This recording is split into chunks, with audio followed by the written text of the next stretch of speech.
well. And Magnus ended up playing 9, which is quite a lot. But yeah, Pragg, he was playing as many games as possible and He finally makes his first move, 10 minutes delayed, but here we go. The FTX Crypto Cup has started, and we have the first move from Praggnanandhaa. We have the first move, and not the move we predicted. According to the stats, we thought he'd open with his queen's pawn, play 1 d4. Instead, it's a king's pawn opening and the Spanish, one of the oldest openings in chess. Ooh, the Berlin defense, though. Simon, are you happy to see that? The most solid opening for black out there. No. It goes against my prediction as well. You know, I thought that there would be fire on the board, and well, we have something very solid. Yeah, so it's a variation of the Berlin defense, and this is known as a very safe variation for both colours. Look at the pawn structure; it's completely symmetrical right now. It's level material as well. White temporarily sacrificed a pawn, but won it back. And now with this developing move, White wants to gain something using his first move advantage. He wants to jump into the centre with this knight and potentially win the bishop pair. So it's just playing for tiny, tiny incremental advantages in this type of position. This is a very typical knight retreat. Black's knight was actually in the way of some of his pawns, so the black knight jumps back. Maybe will reroute itself later, and there we go. The white knight attacks the black bishop. The bishop moves, attacking the white rook, and we'll see a bit of a dance between this white knight and black start-squared bishop. But this is all well-known stuff. Yeah, I can actually remember the last tour we were commentating on. I was sitting here and I think we saw exactly the same thing occur, and I also nearly fell asleep in that game as well. No, joking. It's really exciting stuff. Fascinating, all the pieces on the board. It's just, I always joke about the Berlin because it's got this reputation of being quite dull, which I think's actually quite unfair, and we joke about it. Kasparov said even the queenless middle game is one of the most exciting middle games you can get. But we look here, and it's just the symmetrical nature of the pawns. And it does often lead to draws, doesn't it? To be fair, it's a safe way to play. Yeah, from both players, I think. And you got a good memory there, Simon, because the game you're referring to is actually Anish Giri against Jan-Christoph Duda. And that ended in, surprise, surprise, can you predict the result? Let's go for a draw. Oh, yes. Wow. God, or I'm good. So, yeah. And the reason it has such a drawish reputation, this type of opening, is that the pawn structure is almost completely symmetrical. You won't see any pawn trades, any open lines, any attack on either side's kings. Both kings super safe. If anything, we'll just see a bunch of trades. The vacuum cleaner will come out, hoover off all the pieces. And interesting strategy from Pragg, especially. I can understand why Firouzja is doing this. He's just kind of feeling his way in. With black, you just want to be solid. You don't want to lose the first game. But for Pragg, in such good form, why not play something a bit more aggressive? And now the bishops have come off. That's 1 check with the white knight, but it's just 1 check, nothing more. And 0 problems at all for black. I'm also very surprised he didn't start with d4. I think, as Jovanka said, you know, that's his normal move.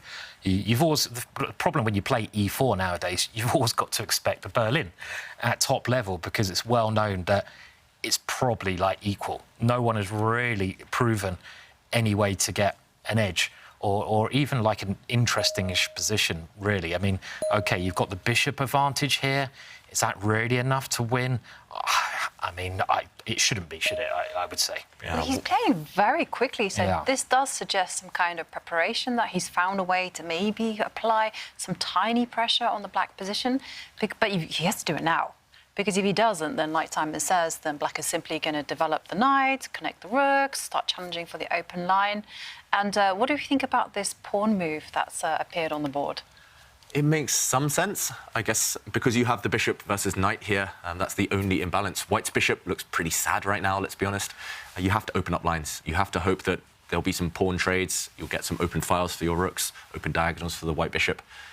But then again, the white pawns in the centre, they are on light squares, so if things do get blocked up, or even if we do see one set of pawn exchanges, White's bishop still struggles to get in the game. You're right, Jovanka, there must be some idea behind it. It must be very deeply studied with the computer. Maybe Pragg and his coach, they've decided, let's not take too much risk in the first game with White. Firouzja, after all, does like dynamic attacking chess. Why not just bore him to death, as Simon says? That's a strategy I try and use all the time. But, I tell you what, I hate it when players do that against me. I mean, I would never dare say that you've ever done that against me, David, but you have. Yeah, and it always works. So, but it's a good strategy against Firouzja, right? A very good strategy. Potentially. So maybe he's playing the man, not necessarily just the board. He's trying to get inside his opponent's head, try and figure out his opponent's strengths and weaknesses. And OK, black's knight comes to a very safe square. Black's pieces look great, to be honest.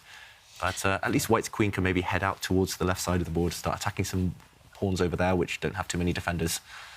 Very early days, but yeah, what can we say? It's slow and steady. This slow and steady start to the FTX Crypto Cup. And we have to mention something. So there is an FTX Crypto Cup Fantasy Challenge. And if you want to join that Fantasy Challenge, you have to do it today. So what you do is you claim your free FTX crypto key, and on Discord you can join the challenge, the FTX Crypto Cup Fantasy Challenge. You basically choose who you think will win the FTX Crypto Cup, and the prize fund is $15,000. So let's say Magnus Carlsen wins, then everyone who picked Magnus Carlsen as the winner will share $15,000. So, you know, this is a strategy question. Should you, for example, answer Hans Niemann? And if he ends up winning, well, maybe a big bunch of that money will go to you. What will you guys do in this situation? I wouldn't bet on Hans. Just being honest. I mean, he's a great player, but he is still, you know, he's not quite up there with the level of the other players. 15,000 though, that's some serious cash. Anyone can win that money, right? So well, but it's split between everyone who picks the correct winner. Should pick Hans. Yeah, exactly. I mean, I'm being rude about Hans. You're the only person picking Hans, and you take it all for yourself. Exactly. One of the young players would be a good bet then. Yeah. So maybe Hans is a good bet, because like if you share it with everyone who's voted, that's right, that's the way it works. So not as many people will vote for Hans as Magnus. Exactly. And you could probably win at least 7,500 if Hans wins. So that's pretty good going. Him and his mum probably. So I'm just joking around. So but no, I mean I love you, Hans. But yeah, great competition to get into. Yeah, exactly. Definitely. So Jovanka, who have you picked? I picked Duda. Yeah. Because, you know, I think he's a bit of a dark horse. I know he won the Oslo Esports Cup, but after that, he hasn't done so well. He didn't do well on candidates. He did really badly in the Olympiad, and he didn't only played 5 games. But I think, you know, the luck has to turn. Yeah. And I think he will quietly appear from nowhere, just like he did last time. Yeah. And how about you, David? Strategically, who is the best bet here? Ooh, I'm going for Levon Aronian. I actually, on one of the final nights of the Olympiad, I was hanging out with Aronian and the American team. We were playing cards, and he seemed in good form. He was really looking forward to this event. We saw last month, he was on fire. He won, and it's just the speed, the confidence. I think he might sneak it, Levon.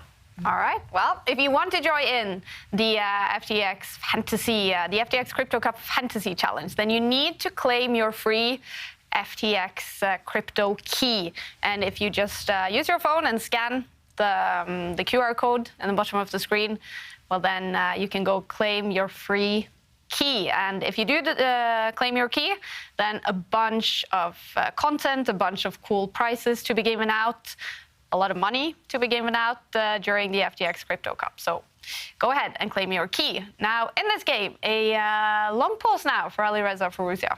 Yeah, longer than any of the things we've seen so far. He's spent about 2 minutes now, and it is a big decision, maybe the first big decision of the game for him. And White is attacking a pawn. Maybe we can jump in and show the dilemma now for Firouzja.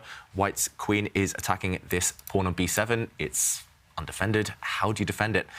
If you push it 1 square forward, suddenly the integrity of Black's pawn structure is lessened. Suddenly these pawns are potentially a bit weak. They no longer fully connect. And, OK, he doesn't defend them at all. I was going to say maybe you could put your rook to a passive square, defend it from this side or this side, just to keep this pawn under guard. But Firouzja says, no, I'm going to counterattack.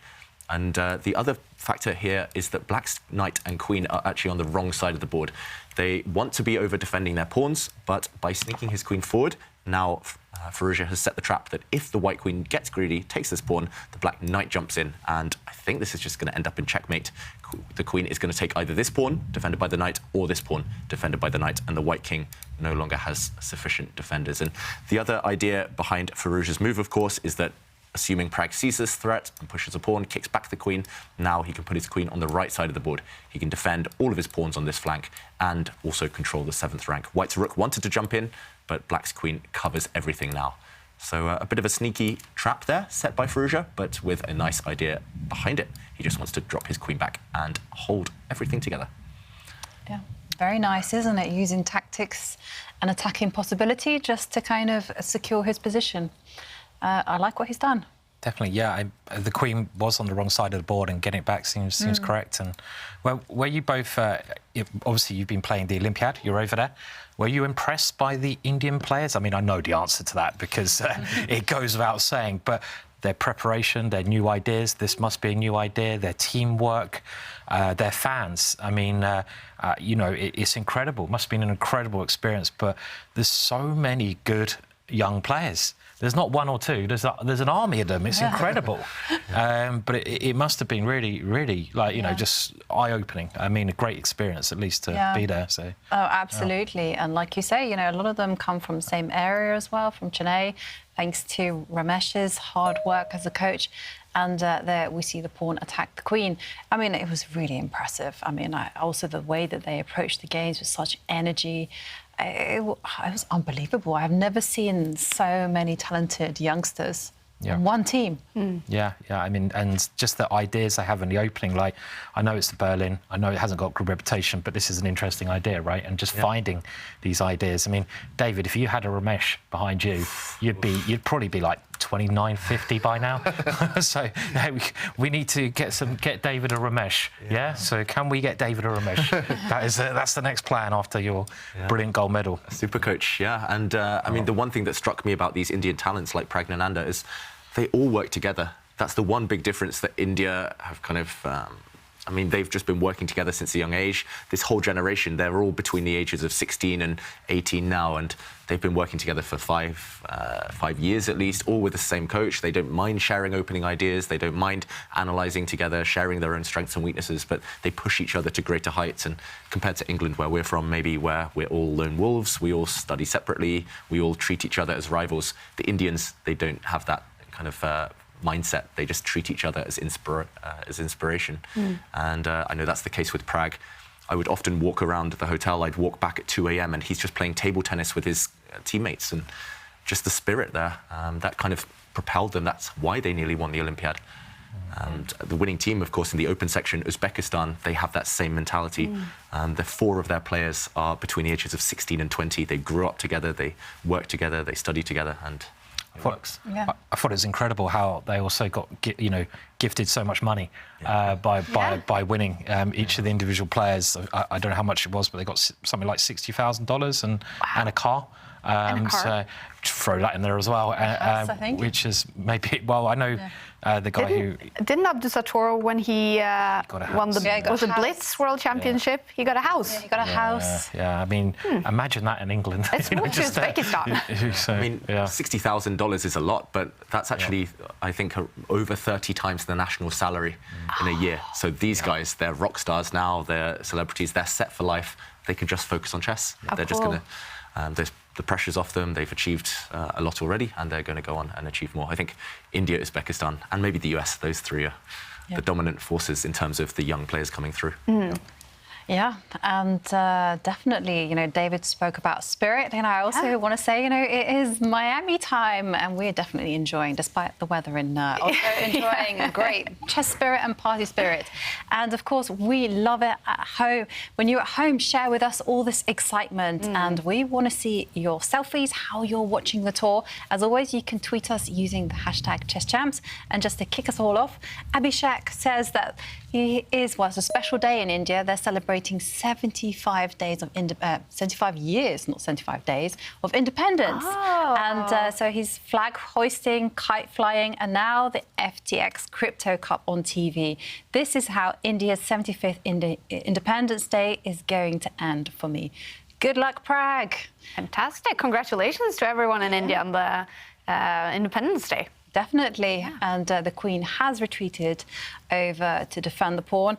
And Nima Masadigadi is watching the Crypto Cup from Iran and cheering for Alireza Firouzja. Yes, and there, Praggnanandhaa playing very quickly again, and again with the nice kind of ideas. You know, he moves his queen, attacks a pawn, and potentially supports a rook coming to the 7th row. Rooks love being on the 7th line, and look at that. Suddenly, it's a little bit uncomfortable for Alireza. Yeah, you're right, Jovanka. Dual threat here. attacking this pawn, of course, which needs to move or be defended. And, OK, it doesn't need to move or be defended. Firouzja, this is why he's so good. He's full of tricks. He pushes his pawn forward here, blocking the white queen's diagonal. So this e7 square is no longer protected. White's rook can no longer use this square because black's queen could just capture any piece that lands there. And also, the secondary idea is that if white's queen gets greedy and grabs a pawn, suddenly her escape route along this diagonal has been blocked. So black's rook can just move across and trap her. She's lost here. She has to give herself up for just a rook. So white's queen should not get greedy here. In the current position, however, maybe one diagonal has been loosened up. White's bishop at some point will just sit in front of his king, fianchetto, and along this diagonal, a couple of targets, a lot of control. So computer, the evaluation bar really likes white's chances right now. I'm not as convinced as the computer, but it looks like Pragg has found a way to at least create something against the Berlin. I don't know if there's some tactical reason. Normally when a computer jumps like that, there's something wrong. But pointing out that bishop, the light square bishop, it does have great range coming there, just positionally. That looks like a good thing. But is there something more dynamic there? Yeah, quite possibly. Yeah. I'm looking maybe. Yeah. Could you make an argument for capturing a pawn in the centre and now putting the bishop on this square, or maybe just moving your rook across? Actually, incidentally, Simon, you mentioned that there's tactics. If there isn't tactics, it's actually this reason. Right, the computer just says positional. This is going to be much, maybe much white's better winning for a white, pawn. because you can win. You start attacking the pawn on the a7 square, and of course the bishop is going to go to a beautiful diagonal. It's quite a sort of. Not the first move you look at, pawn takes pawn, because you kind of ruin your pawn structure as white, but you've got a bishop, you want to open up lines, so it does make sense. So Pragg's opening idea could really be working out here. And maybe now is the only moment Pragg can really profit from Firouzja's play, because the move that I wanted to play initially, the move that I'm attracted to at first, just fianchettoing this bishop, nice square, nice bishop, but after a trade of pawns, black can just push his pawn forward, solidify everything. These pawns defend each other. Maybe there's just no big breakthrough. Maybe white's queen now is a bit misplaced. Any rooks coming to the centre can now just be challenged, and black doesn't have any target, any pawns that white can target here. There are no weaknesses in black's camp. Maybe this is just fine for black. So maybe now is just the one moment that Pragg can kind of initiate something, can create that. He's played it. Plays it. Of course he does. I mean, nowadays you don't expect anything less from Pragg. I mean, it's like you know he's going to play the best moves. I mean, I have to admit, like, a year or two ago, you wouldn't expect it as much. He's improved so much over that period of time. It's like whenever we're commentating on Magnus's games, it's like, will he find this ridiculously hard move? Of course he'll find it. And now Pragg, of course he'll find it. So it's, he's a little Magnus on the upcoming. I have to say, when I tuned in to the commentary done by Peter Lecker and Peter Svidler on the Olympiad, they always happen to be on Praggnanandhaa's games. And there was that comment, oh, is he going to find it? And then, like, 5 minutes later, he plays the best move. They're like, of course. It's just how he rolls. Yeah. And meanwhile, we do see Firouzja and his screen in front of him. He was actually hovering over his knight. He was going to take this pawn back immediately, but he stopped. He paused for 30 seconds or so just to check what Pragg has in mind here. I guess we're all expecting Pragg's rook in the corner just to shuffle across. That's the only piece not really doing too much. You could make an argument for white's bishop kind of moving to attack this black knight in the centre, but why not bring that rook into play? Line up your rooks with your opponent's queens. That's always good strategy. It's very hard to save a pawn, isn't it, after that move, because you're threatening to. Yeah, I mean, you just got loads of threats. It could just be very strong. Has he played it? Yeah. Will Pragg find the best move? Yes, he finds the best move. Yeah, surprise. So yeah. Well, the bar is now saying 1.2 advantage for young Praggnanandhaa. Are you still saying that this is very drawish, or could you see this explode? This has opened up slightly. Okay. I wouldn't say explode yet, but there's potential. There's enough pieces on the board. I think that's the key. No matter what type of opening you choose, whether it's a slow, grindy, boring type of opening, or, well, I say boring in honour of you, Simon, but whether it's that or a really dynamic, aggressive, direct opening, as long as you keep enough pieces on the board, there's always life. There's always chances you'll outmaneuver your opponent later. So, I don't think this one's boring anymore. No, I mean, it looks just very tricky for black. And maybe again, like, I think you're like someone's. I don't know who said it, but you're playing the player, not the board, as much, because you know that this opening could really throw an attacking player off kilter, and it kind of has, because Firouzja played this move in the centre of the board, c5, and it seems like just a bad move, basically. Just loosened his own position. Trying to be active, trying to come forwards, but it's created a lot of errors. Do you think that Firouzja is aware? Because, I mean, luckily, well, actually, to our advantage, we can look at that evaluation bar and we can go, actually, you know, White's has serious advantage. But Black, on the other hand, is doing really badly. But will he know? Because, you know, it's kind of like a visual thing. You know, the pawn structure is intact. He has a good knight in the centre, albeit loose. Will it suddenly dawn on him that, oh, dear, difficult? Firouzja is a calculator, first and foremost, so he won't be emotional. He won't be thinking, am I worse? Am I struggling? Anything like that, until he's done a decent amount of calculation. Here, he'll be looking, how can I defend all my pawns as Black? How can I stabilise? How can I get my queen off the same file as White's rook? He'll be looking at all of that stuff, and then, if he can't find an answer, then he'll realise, I think, that he is actually in a bit of trouble. And I mean, going back to that point about it not being his type of position, Firouzja, from when I've played him, from when I've studied his games, he likes to have 3 or 4 different moves where he can kind of calculate and try and test his opponent in all these different lines. But this is the type of position you probably have to be really accurate as Black. You have to find only moves just to survive already, or just to keep all of your pawns intact. And it's just not his type of position, being on the back foot and having a really narrow path to survival. So what is that only-ish move now, then? I mean, I'm struggling to find one, to be honest. But the only move I could see that doesn't lose a pawn immediately is Queen b6. Yeah. Because I want to get the queen off the rook. I've got to guard a pawn that's been attacked by the queen. I mean, this is the only move I can see, but there's also something a little bit funny about that move. I mean... I think it does. White can still win a pawn by moving his rook up the board, attacking this knight, which is undefended, and behind it, this pawn. I mean, you mentioned it, Simon, earlier. This pawn is the big target, after all.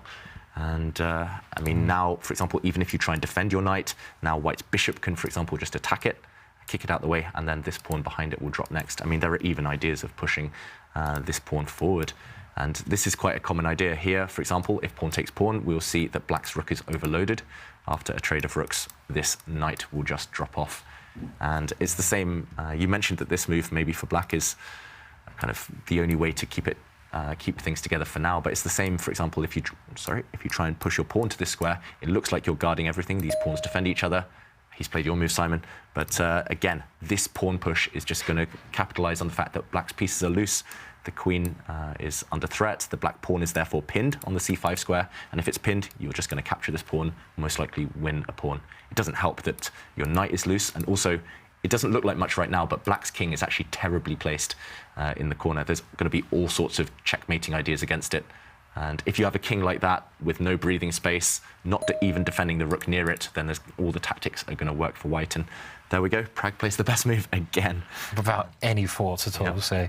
And if the knight moves, is there some big idea there? Let's say the only try I can see. He has played it. I'm wondering if the White pawn can step forward anyway. Right. And the whole idea is that after a capture, we will see a rook trade and then White's rook coming across to attack. Although, I mean, it still goes on. Maybe the Black knight can try and counter-attack against the White queen. The Black queen, of course, was attacked here. It's a double attack against the queen and knight. One of them looks like it's dropping, but it's hanging by a thread for Black. Peter's evaluation is even going up. He looks very, very good for White now. Praggnanandhaa, he has a lot of experience on the tour, and it's looking like he'll get a good start in the FTX Crypto Cup. The bars in the other games have been roughly to the middle, but I think it's slightly over to Anish Giri's side in Game 1 against Magnus Carlsen. Very interesting. Roughly to the middle between Hans Niemann and Jan-Christoph Duda, and also slightly over to Liam Le's side in his game against Levon Aronian. It's been a little bit of a slow start, but it's heating up here in the first round. The bar over to Pragg's side, playing fast again. Yeah, he's playing fast and he's playing the good moves, and we're following into the line that David mentioned. And I wouldn't say it is a slow and steady opening, but it was very clever against Alireza. You know, how many moves in? 25 moves in, using something very quiet, and then suddenly we see that Alireza is in deep, deep trouble. I mean, he's got the psychology perfectly. I mean, I don't think he can take that pawn. I mean, you can move the rook over immediately, either you just don't seem to be able to take it. And if you can't take it, you're going to lose it. Yeah. And it looks like a clear pawn, and you have a bad position, which is, at this level, too much. So, yeah, it's worked out perfectly for Pragg. Pragg's got everything he could dream of before the game. You can tell that he studied this in detail. I mean, he's found all the right ideas. He's clearly kind of looked at this type of thing before. And also time advantage for Pragg. That's quite a good start. Firouzja's renowned as quite a quick player. If Firouzja gets his type of position, he's just going to be like lightning, just every move coming down on the board immediately. But he's suffering, Firouzja. What a start that would be to his tour debut this season. Yeah. Suffering a defeat.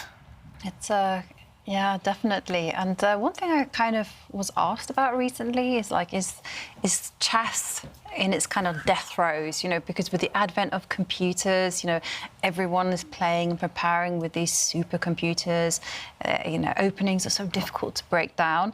And kind of my answer was like, no, because you still have the psychology element. And we saw Magnus do this perfectly against Jan Nepomniachtchi actually towards the end of the World Championship match. You know, he was choosing openings to play against the man, to play against the person. And here, Pragg has done it. You know, this is just excellent opening preparation from the teenager, who's now 17, actually. He celebrated his birthday on the, I want to say, I travelled on the 11th of August. Yeah. I think it was the 10th.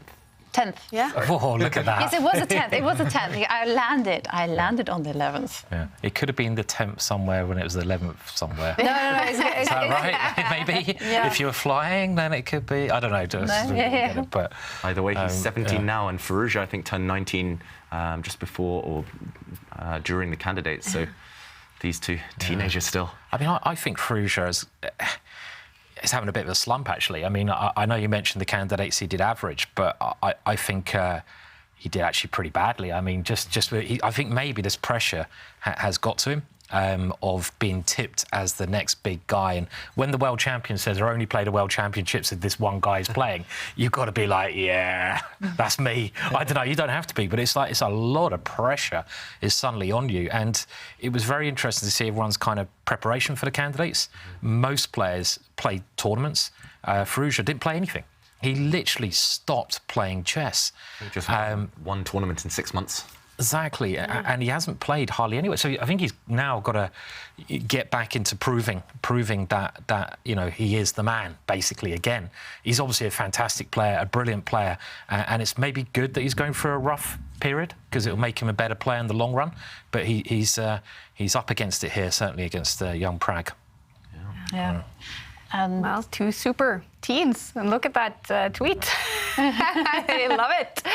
Not saying David Howell is Superman, but we've never seen the two of them together. And I think, is that like a David Howell costume or something like that in that picture? Very cool tweet from Ryan. It's like looking in a mirror. That picture. Oh, cool.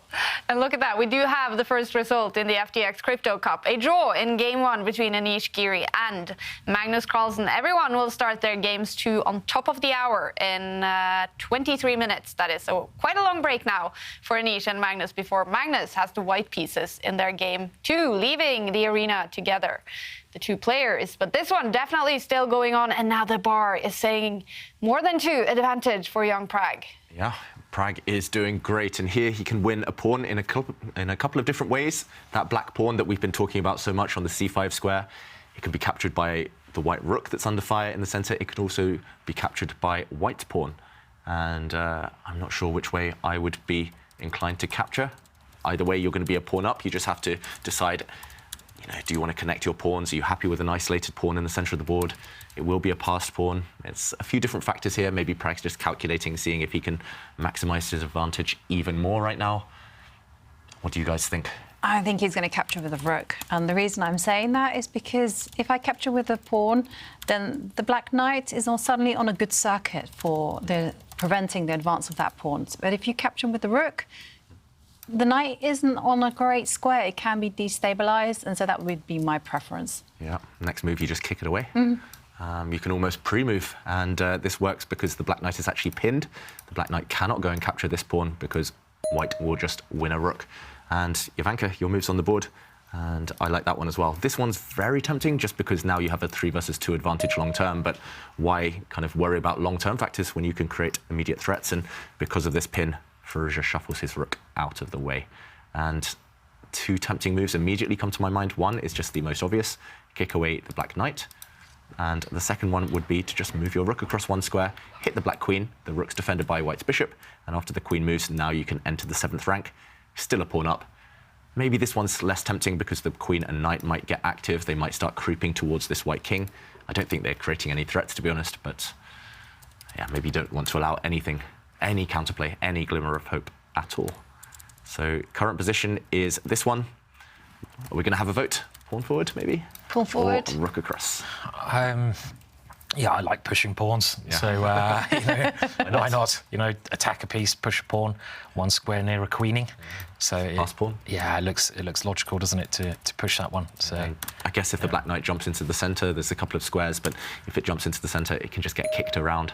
OK, we do see this, and OK, the knight here would be unstable. The white queen, for example, could come and attack it soon. Instead, Firouzja moves his knight to this square. Yep. And again, plenty of choice. You can move your rook across again. You can just centralise your queen slightly. So many choices. And yeah, just a clear pawn up. The only thing you have to really be careful of here is that the knight doesn't jump in and start checking your king anytime soon. But for now, the white queen covers this square, covers all the squares. White's bishop can often dominate a black knight. For example, if the bishop kind of sits on this square, the black knight will always be controlled.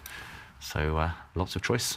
And for now, a decent amount of time. Firouzja in big trouble. Pragg should convert this. It's strange because the evaluation bar obviously gives it as, what, 2.7, I think? But a pawn is like 1, right? Yeah. So it actually really thinks that white's nearly 3 pawns up, which I'm trying to work out. I think that's quite a high evaluation. It doesn't, I mean, it's obviously a clear pawn and white's doing very well, but to be that much up over a pawn is quite intriguing.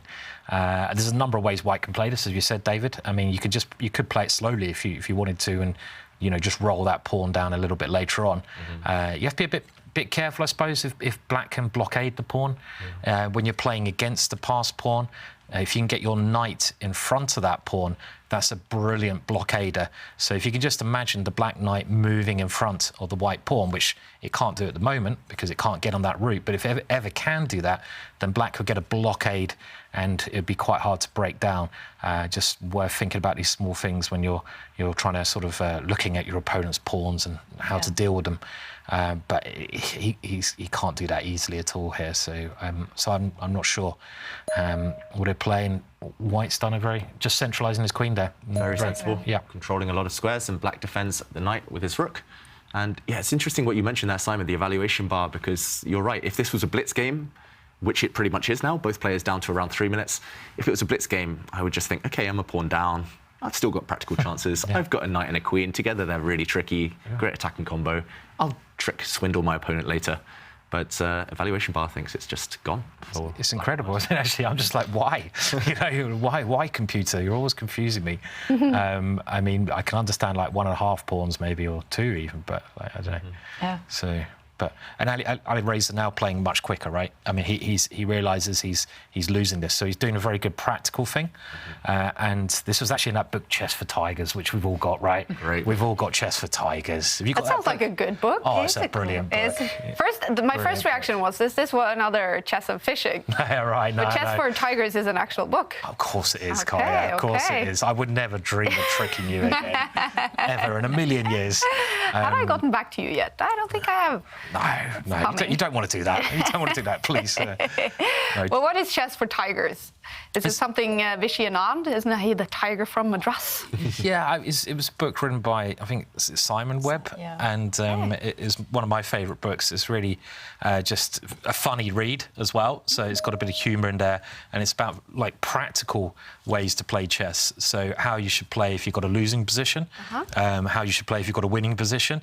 So just like, it gives you very good, not just about moves. It's a really fun read. And one of the things I remember in that book was that when you've got a losing position, as Alireza has here, that's kind of the only time you can speed up and try to win on time. Don't do that unless your position's bad, because why would you? But then you can try, you want to try to hustle more when you've got a bad position. And talking about hustling, this is the type of hustle move that happens, ultimately it's probably not a good move, but it does carry some ghosts, and the ghosts could freak out Praggnanandhaa. For starters, that black pawn could push one square further, just start destabilising the white king. And, Praggnanandhaa is like, no, I'm not fazed by that. This is the perfect strategy. And says, come at me. It's just a pawn. It's so tough to play against these players who calculate everything and who are so realistic and don't get flummoxed at all. Yeah, he's ice cold, Praggnanandhaa. I've learned that from playing against him. It's very hard to kind of get under his skin just to make him sweat. Yeah, he just cold-bloodedly calculates everything. And I think the best reaction, if your opponent does try to just throw pawns at you, throw pieces at you, if you can calculate everything, if you see you've got things under control, just stick to your plans. Just don't kind of start reacting. Don't start going onto the back foot just for the sake of it. And yeah, black's pawn move, pushing the h-pawn. It's the typical motif nowadays, but it's not actually doing anything in this specific scenario. So white's rook on the 7th rank, eyeing up a couple of pawns. Firouzja, I mean, he slowed down again. It's as if he's trying to get some kind of energy going, but Pragg is just shutting the door every single time. I just love what white's done. All of the rooks and the white queen, they're all protecting each other. White stacked up on the c-file. The white pawn in the center of the board blockades, kind of blocks all of black's army. I also like the fact that he just pushed a pawn near the white king earlier, white's h-pawn. The black knight now cannot creep into white's half of the board. He's trying to play for control, for domination, and it's succeeding so far. Firouzja down to 1 minute, just unable to find any kind of idea right now. Yeah, this is a problem, and there's really not that much he can do. He doesn't really want to be curling up into a ball because, of course, Praggnanandhaa is material up, and he's gone for the defensive. This is a bad sign. I thought maybe he would just abandon this, throw caution to the wind and give him even more material just to generate some play. But, OK, well, maybe there's still hope for Firouzja. Yeah, maybe. It's all about that blockade that Simon mentioned earlier. So ideally, a black knight would be blockading white's pass pawn in the center, but now it's the black queen. Queens are actually not good blockaders in general, but at least white's pawn can't go anywhere yet. So big question is, do you trade queens? Do you get rid of that blockader, the black queen? Or do you just sit on black, just say, OK, you're not doing anything, you're having to play passive moves like bring the black rook to a bad square? Do you just shuffle? OK, he does try and trade the queens by force. If the queens disappear, though, white's pawn structure slightly compromised. Yeah, I kind of like that move, though, because I suppose, the only way that black could have got counterplay was by using the h-pawn, pushing it one square, creating some opportunities, even though they're very small opportunities. They're still a little bit annoying. Get rid of the queens, get rid of the danger is kind of the terminology. When you swap the queens off, you swap the danger off. So, of course, Alireza does not want to swap the queens off, even if it did damage white structure. It was pretty grim ending, that one, so he keeps the queens on here. Just to show, Simon, you're right. I mean, it's minimal damage here. OK, it's doubled pawns, but the big factor is that white has the active rooks, this rook especially, and now no more blockader of this pass pawn. So this would have been winning. It might have taken a while, but this would have been winning long-term for Pragg. Instead, Firouzja, he's kind of seizing the wisdom from Chess for Tigers. He's just keeping the pieces on the board, playing quickly if he can. At least now he's hinting that the queen is on the same diagonal as the white king. There's no real threats yet, but if the queen can combine somehow with the black knight, the big question again for Pragg is how to keep control, how to progress your advantage. If I had a lot of time on the clock here, if I was playing a long game, a classical game, I would maybe calculate pushing this pawn forward. Yes, he plays it, of course. He doesn't need a lot of time, David. I was about to say, if I only had 1 minute, maybe I would just play a non-committal move, just maybe improve a rook or something, but no, he's going for the win. Wow. He does have a time advantage, and 2 squares away now from promotion. Also, the white bishop, look how it's opened up on this diagonal. It was blocked previously by its own pawn, now no longer. So even if this pawn drops, white is probably doing very well, because white's bishop is more potent than the black knight. Yeah. And, OK, queen in the centre makes a lot of sense. These look pretty good now, but how long will it last? White's queen. Swap off. Yeah, insisting on the trade. Clinical stuff from Praggnanandhaa here. I mean, that's just perfect. And the D pawn looks very dangerous, doesn't it? You've anchored there as well, so, yeah. White pawn is going to step forward. It has come at the cost of this pawn, however. Black's queen getting greedy, grabbing a pawn. I don't know how relevant that is, to be honest. For example, White's pawn can step forward now. It looks like you're about to make a new queen, or at least you'll win one of Black's pieces in return for this very strong pawn. But is there even better? What is Pragg going to calculate? I mean, he'll be looking at all sorts of things. The one thing he has to worry about is a knight fork. The black knight is threatening to jump in, hitting the white queen and hitting this rook. So one threat. Well, I think if you do that, you might get checkmated, actually, Dave, because there's that horrible queen swinger, isn't there? So you're right, Simon. You might even be able to force that knight away here, can you? Oh, wow. In the current position, yeah. Possibly. I didn't even see this, but this is the type of thing Pragg will spot. If the knight is hit, even if it does jump forward with this fork, remember, then Simon, you spotted it. Queen takes pawn. Now he regrets pushing his Harry pawn forward. Check. And wow, every move so perfect, so accurate by Pragg. This is a check, and okay, another pawn will drop, and eventually the black king will perish. This is just game over. This pawn push, Pragg is going to win. It's almost guaranteed at this point. Yeah.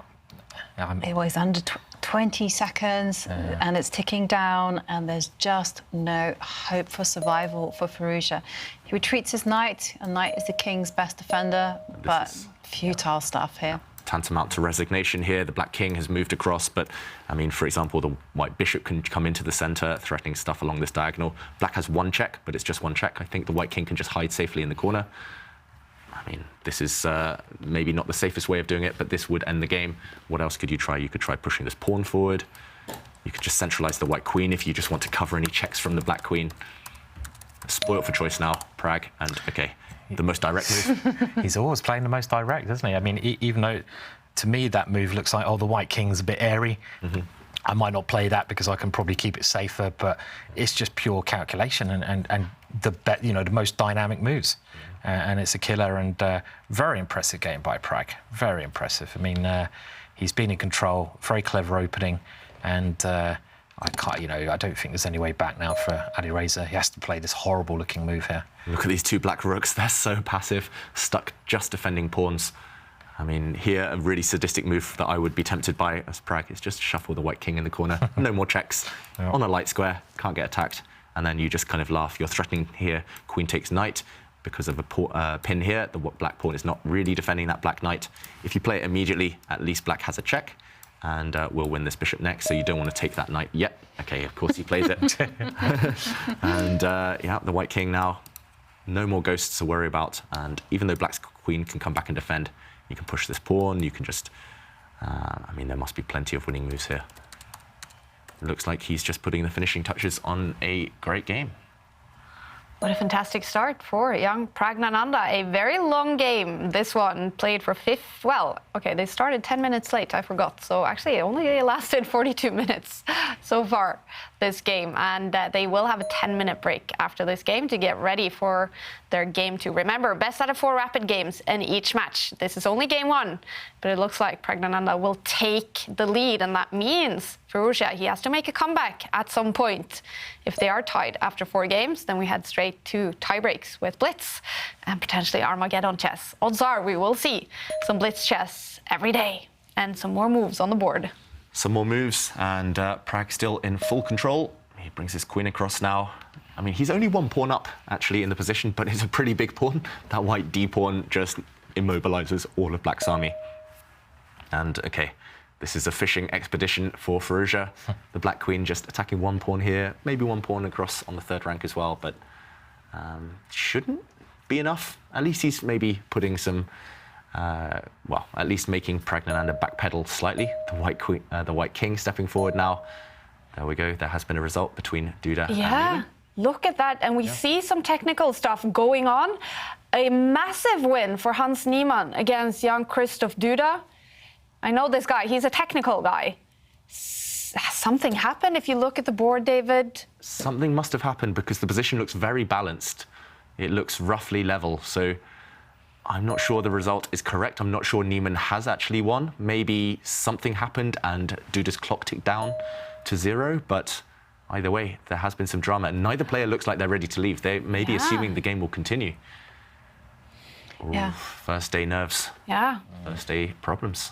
Yeah, and talking about continuing, this game is over. Praggnanandhaa has 1. He's beaten Alireza. Wow, what a start for now. 17-year-old Praggnanandhaa winning game 1 against the best junior in the world, Alireza. Bad start for him.